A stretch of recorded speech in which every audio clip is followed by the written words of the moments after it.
ओम नमः शिवाय शिवाय।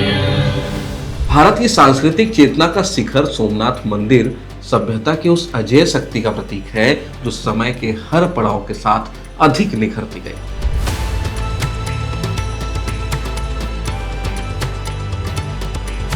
12 ज्योतिर्लिंगों में अग्रणी यह पावन स्थल प्राचीन काल से ही भारत की समृद्धि और आध्यात्मिक ऊंचाई का केंद्र रहा है। ऐतिहासिक शोध और अल बरूनी जैसे विद्वानों के वृत्तांत को अगर आप पढ़ेंगे तो सोमनाथ देवालय होने के साथ एक विशाल आर्थिक साम्राज्य के रूप में सामने आएगा।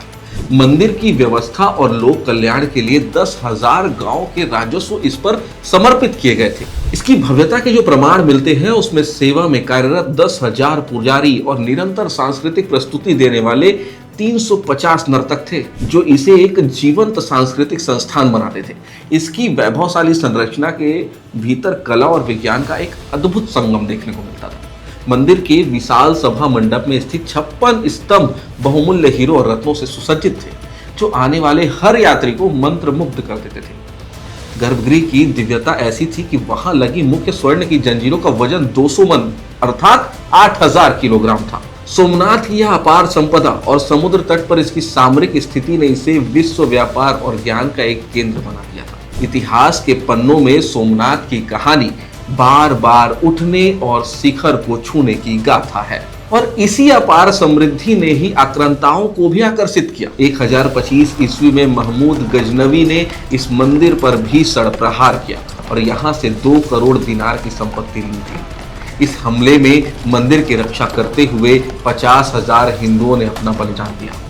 लेकिन भारतीय संकल्प की शक्ति देखिए कि गजनवी के जाने के तुरंत बाद 1026 से 1042 ईस्वी के बीच मालवा के राजा भोज और अनहिलवाड़ के राजा भीमदेव ने मिलकर इसका ऐसा भव्य पुनर्निर्माण किया कि मंदिर पहले से भी बहुत अधिक विशाल होकर उभरा। इसके संघर्ष का दूसरा दौर तब आया जब 1299 में अलाउद्दीन खिलजी के सेनापति उल्लू खान और नुसरत खान ने गुजरात विजय के दौरान मंदिर को दोबारा खंडित कर दिया, मगर आस्था को कुचलना असंभव था।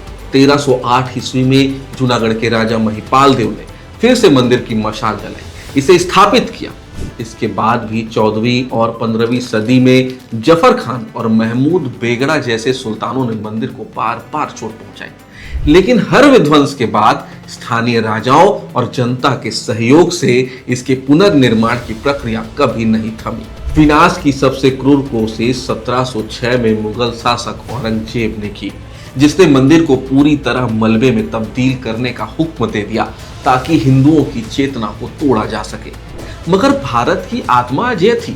1783 में इंदौर की महारानी अहिल्याबाई होलकर ने मूल स्थान के समीप ही एक नया मंदिर बनवाकर सोमनाथ की पूजा की परंपरा को जीवित रखा। आधुनिक भारत में सोमनाथ का राइज किसी चमत्कार से कम नहीं है। वल्लभ भाई पटेल ने 13 नवंबर 1947 को प्रभास पाटन की पावन भूमि पर खड़े होकर इसके पुनरुद्धार का जो संकल्प लिया वह आधुनिक भारत के सांस्कृतिक आत्मविश्वास का शंखनाद था। हालांकि उस वक्त के तत्कालीन प्रधानमंत्री जवाहरलाल नेहरू ने सरकार द्वारा सोमनाथ पुनरुद्धार का विरोध किया। उन्होंने करीब 17 लेटर लिखे। प्रथम राष्ट्रपति डॉक्टर राजेंद्र प्रसाद को सोमनाथ उद्घाटन कार्यक्रम में ना शामिल होने का अनुरोध किया।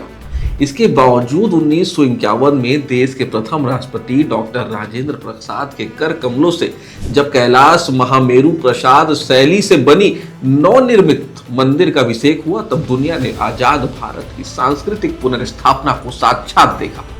आज का मोदी युग इसी गौरवशाली यात्रा का अगला चरण है।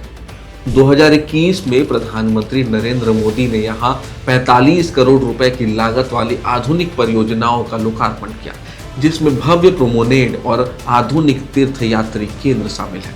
17 बार इतिहास में 17 बार सोमनाथ मंदिर को तोड़ा गया, लूटा गया। आज लूटने वालों का अस्तित्व समाप्त हो चुका है, लेकिन सोमनाथ का मंदिर एक अभेद किले की तरह अपनी विरासत को समेटे हुए खड़ा है। प्रतिवर्ष 1 करोड़ से अधिक श्रद्धालु यहाँ आते हैं। यह मंदिर साक्षात प्रमाण है कि आस्था जब संकल्प बन जाती है तो वह काल के कपाल पर विजय की अमिट गाथा लिख देती है। सोमनाथ की ये कहानी हमें अखंड, अमिट और अनंत सनातन से मिलाती है। अनंत अर्थात जिसका कोई अंत नहीं है, सनातन अनंत है।